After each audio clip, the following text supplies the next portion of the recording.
আসসালামু আলাইকুম এভরিওয়ান, আশা করি সবাই ভালো আছেন। আলহামদুলিল্লাহ আমরাও ভালো আছি।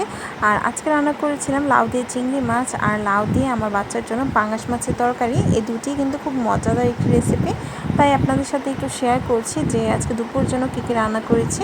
প্রথমে আমি আমার বাচ্চার রান্নাটা থেকে শুরু করে দিচ্ছি। আর আমার বাচ্চার বয়স এখন 4 বছর, তো ও না সবজিটা খুব কমই খায়, তো এর জন্য আমি চাই রেগুলার যেন যে কোনো একটা অন্ততপক্ষে সবজি ওকে খাওয়ানো হয়, কারণ সবজির মধ্যে তো অনেক বেশি পুষ্টিগুণ আছে, তা তো আর আপনাদেরকে বলার প্রয়োজন নেই, আপনারা সবাই জানে। তো আজকে ওর জন্য লাউ দিয়ে মাছ রান্না করব। তো আমি প্রথমে পেঁয়াজটা একটু ভেজে এরপরে যে লাউ দিয়ে আলু দিয়ে একটু ভালোভাবে পেঁয়াজের সাথে একটু কষিয়ে নিচ্ছি। সামান্য একটু হলুদের গুঁড়া দিয়েছিলাম আর একটু লবণ দিয়েছি। আর ও রান্নার ক্ষেত্রে আমি খুব একটা মশলা ব্যবহার করি না, একেবারে অল্প মশলা দিয়ে ওর রান্না বান্নাটা আমি করে নিই। তো দিয়ে দিয়েছিলাম মাত্র একটা কাঁচা মরিচ, কারণ ও ঝালটা খুবই কম পছন্দ করে, ঝালই খায় না বলতে গেলে। তো ওই একটি কাঁচামরিচ দিয়ে যে ওর জন্য আমি লাউটা একটু কষিয়ে নিচ্ছি। আর এদিকে চিংড়ি মাছটা একটু কষিয়ে নিলাম, কারণ চিংড়ি মাছ তো আমি লাউ দিয়ে রান্না করব, তার জন্য চিংড়ি মাছটা একটু হলুদের গুঁড়া, মরিচের গুঁড়া সব কিছু দিয়ে একটু ভালোভাবে একটু কষিয়ে নিচ্ছি। আর অন্য চুলায় যেহেতু এই যে বাচ্চা লাউ তরকারিটা বসিয়েছিলাম, তো লাউটা যখন একটু ভাজা ভাজা হয়ে আসবে, মানে একটু কষানো হবে তেলের মধ্যে, তখন আর একটু পানি দিয়ে আমি কষাতে দিয়ে দিলাম লাউটা, যেন ওর জন্য এই লাউটা যেন একেবারে সফট হয়ে যায়। আর অন্যদিকে আমি যে চিংড়ি মাছের তরকারিটা রান্না করছিলাম, চিংড়ি মাছটা ভালোভাবে কষিয়ে নিয়েছি।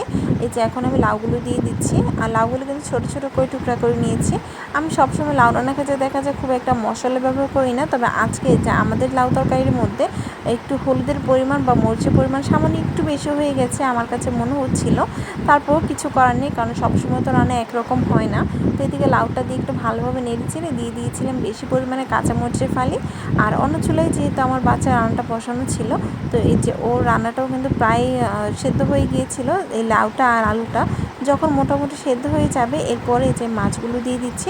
আমি এখানে 2 পিস পাঙ্গাস মাছ দিয়ে দিলাম, আর পাঙ্গাস মাছটা দিয়ে এই যে সবজির সাথে খুব ভালোভাবে মিশিয়ে কিছুক্ষণ আমি কষিয়ে নিয়েছিলাম। কষিয়ে এরপর ছোলে পানি দিয়ে দিলাম, কারণ আমি প্রথমেই আমার বাচ্চার জন্য মাছ রান্না করলে কোনো সবজি দিয়ে সবজিটা প্রথমে একেবারে ভালোভাবে সফট করে একটু কষিয়ে নিই, যেন কষানোর মধ্যে সবজিটা ভালোভাবে সেদ্ধ হয়ে যায়।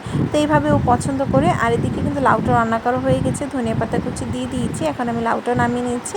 আজকের জন্য এই পর্যন্ত। সব ভালো থাকবেন, সুস্থ থাকবেন। আল্লাহ হাফেজ।